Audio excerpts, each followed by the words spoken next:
Hello everyone, আসসালামু আলাইকুম। আশা করি যে যেখানে আছেন ভালো আছেন। আজকে আমরা শোল্ডার পেইন নিয়ে আলোচনা করব, অর্থাৎ কাঁধের ব্যথা। কাঁধ যেটাকে শোল্ডার বলা হয়, কী কী সমস্যা হতে পারে এই ব্যথার কারণে? যেমন প্রথম হলো উইকনেস, প্রচণ্ড উইকনেস হয়, শোল্ডার উঠাতে পারে না। অ্যাকিং এবং থম্বিং পেইন, একটা স্টিফনেস থাকে, ফ্লেক্সিবিলিটি থাকে না। সোরনেস এবং একটা সাউন্ড হয়, শার্প এবং খুব স্লো সাউন্ড হয় যখন হাত নড়াচড়া করা হয়। শুইতে কষ্ট হয়, হাত উপরে উঠাইতে পারে না, ঘুম থেকে ওঠার পর কষ্ট বাড়ে।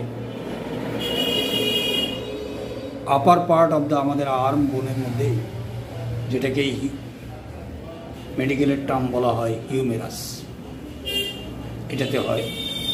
শোল্ডারের যে বেল্টটা, এখানে পেইনটা অনুভব হয়, যেটাকে স্কেপুলা বলে। কলার বন, ক্যালভিকাল,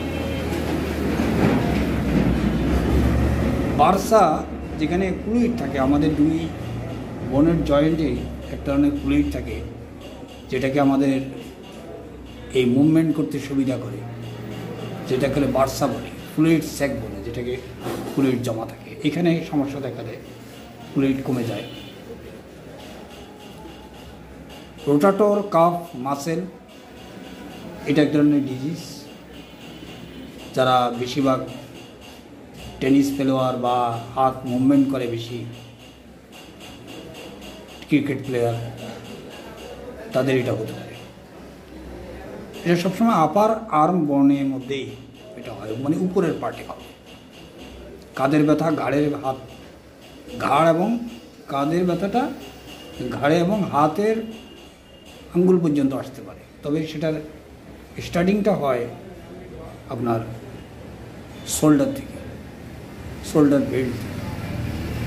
এর আরও কারণ হতে পারে আর্থ্রাইটিস, ব্রুসাইটিস, ফ্রোজেন শোল্ডার, টেন্ডোনাইটিস। সবচেয়ে রেয়ার কেস যেটা দেখা যায় সেটা হলো লাংস ক্যান্সার। লাংস ক্যান্সারের আপনার top part of lungs, apex of the lungs, এখানে যদি সমস্যা দেখা দেয় তাহলে কিন্তু আপনার শোল্ডার পেইন অনেক সময় হয়ে যায়। অনেক ইনভেস্টিগেশন করার পরে কিছু পাওয়া যায় না, তখন এটা হয়, যেটাকে মেডিকেল টার্ম বলা হয় প্যানকোস্ট টিউমার। আরেকটা ডিজিজ আছে কার্পাল টার্নাল, যেটা আমাদের